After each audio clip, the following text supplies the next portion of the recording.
What's up, everybody? This is how we're gonna do our sideline glute med lift. So we're gonna start off in a position like this, then you're gonna take your left leg and just put it right here. So it's gonna be bent knee right about there. This leg's gonna be right here. We have a nice straight line for our body. There's gonna be just this tiny little bit of turning towards the ground, just a slight little bit. Remember the Rubik's Cube analogy? I want your nose, sternum, belt buckle, and belly button all to be in line. I don't want you to turn your hip up to the ceiling, turn your chest to the ground, and turn your head. So everything kind of lines in and gets long. We're trying to think about head and foot are moving away from each other to start. You're gonna take a few breaths just to get going. And we wanna have this little mouse hole here. Show what it looks like to overdo it. Don't do that, just let it be there. It's just a little mouse hole. Obviously everybody's different body composition wise, so it may be different. Now, you're going to get everything locked in at your core, so there's no crunching, we're staying long, everything is locked. And what we're gonna do is we're gonna actually soften this knee a little bit, and we're gonna go ahead and start off by spinning this knee in, even softer. Yeah, right there, good. Now, without straightening out this leg at all, it's gonna be really hard not to. You're gonna keep this knee relaxed. You're gonna keep the X on your thigh spinned in, and then we're gonna lift this leg up to the ceiling.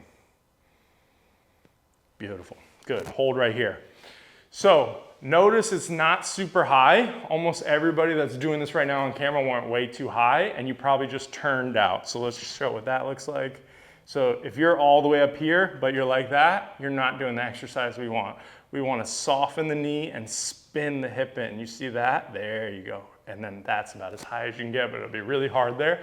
Now, soften this up a little bit, right there. You feel how that is? It's like you can hold on to your tension in your knee because you don't want to use this muscle because it's a little bit hard. It's the top butt, so you should feel a lot of this stuff right here working. And it's as if this is contracting to turn this in and lift this up at the same time. The turn in is super important, and you're also not letting your knee go forward. So see how it's here? If you're having trouble finding the glute, it might be a problem that you actually need to push into me back. Imagine I'm there and I'm pushing there. If you're still having trouble with that, and I'm obviously not able to appear into your training room, have the wall here and push into the wall a little bit. And you'll get that good feeling of basically your hip is staying turned in, it's kicking back, and then it's going up to the ceiling. All those things happening at once and staying true. Now, you're gonna slowly touch the ground with your big toe, and you're gonna lift it back up. And we're gonna get about 12 in a row. You don't have to go right into the isometric. I want everybody to feel that like 30 to 60 second hold just to get the muscle online and start being like, oh, I can actually feel that contraction. And then you wanna do lifts, okay? You can still start every set with the isometric hold. That would help everybody. It's always a great idea. But if you are crunched for time and you just do the lifts, that's fine. As you get tired, you're gonna start recruiting that knee a little bit and trying to straighten it out. But try to lift with this versus just kicking with the knee. And that's gonna be really, really difficult. As always, you got everything locked in. Notice she's doing a good job of staying really long.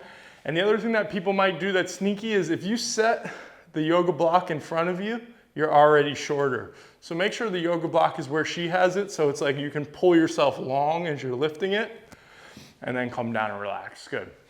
Okay, so that's how we're gonna do that sideline glute med lift. Remember, stay internally rotated. You're abducting up to the ceiling and thinking about kicking slightly back. Nothing in your core should change as you do it. If you find yourself not feeling it, reset yourself, get back into it, give yourself some grace, just keep showing up. It'll get better and better, and once you can recruit it, it will grow. Top butts will grow. People are gonna be asking about it, okay? If you have any questions about that one, let me know.